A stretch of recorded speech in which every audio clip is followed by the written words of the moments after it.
Ben, c'est un livre qu'on a écrit ensemble avec Marie Sanson, ma copine. C'est une histoire d'amour à distance.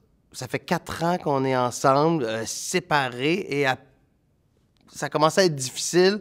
Marie avait le projet de venir rester à Montréal, et là, il y avait encore des embûches. Elle est prof de piano, elle ne peut pas venir tout de suite. Et là, on s'est dit, pourquoi on fait pas un livre? Tu sais, c'était un peu comme un... Je trouvais que c'était un cri du cœur pour replonger dans notre histoire et tout ce qu'on avait accumulé, surtout les photos.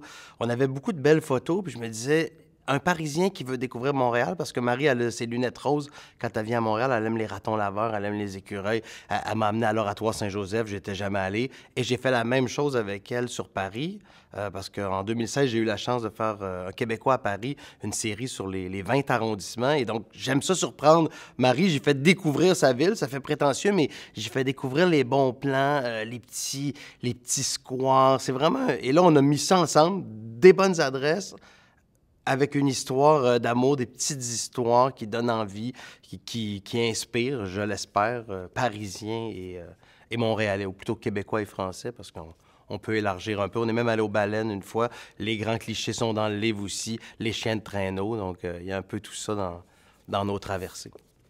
Il y avait un peu une détresse on s'ennuyait trop. Et l'idée d'écrire, j'ai fait hey, pourquoi on fait pas un livre? T'sais, pourquoi on fait pas un livre qui nous rapprocherait un peu, qui nous donnerait envie de replonger dedans? Je sais pas. C'est vrai que c'était. Moi, je me rappelle d'avoir été déprimé. Il faisait gris, Marie partait. Puis je me suis dit, qu'est-ce qu'on pourrait faire d'amusant autre que des capsules? Et je me suis mis à écrire des petites histoires sur Paris. J'ai demandé à Marie d'en écrire. Je l'ai proposé à Judith Landry des Éditions de l'Homme. Puis elle a fait ah, j'aime vraiment ça.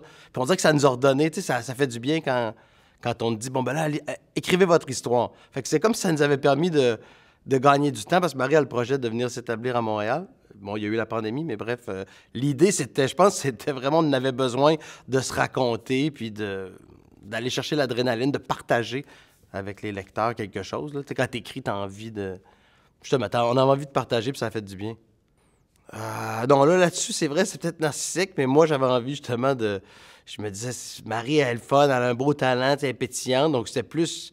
Je sais pas, j'avais envie d'entendre Marie sur Montréal, puis j'avais envie de justement plonger. Surtout les lettres, tu sais, on s'était écrit beaucoup de lettres, il doit avoir, mettons, on doit avoir 5 millions de communications Messenger, Facebook, mais j'avais envie de rassembler le meilleur là-dedans, dans des lettres, donc je dirais qu'on s'est comme inspirés mutuellement, là. Mais les encouragements sont venus, justement, plus de la maison d'édition. Tu sais, je dirais qu'en sentant un intérêt, je dirais que c'est eux qui nous ont poussés à bien le faire. Là.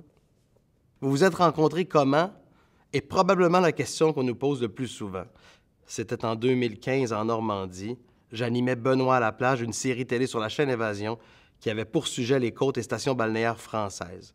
Le tournage m'avait mené à l'hôtel Le Cise, un endroit magnifique, surplombant une immense et impressionnante falaise, et Marie y travaillait pour l'été, venue en renfort, donner un coup de main à son père qui possède l'établissement.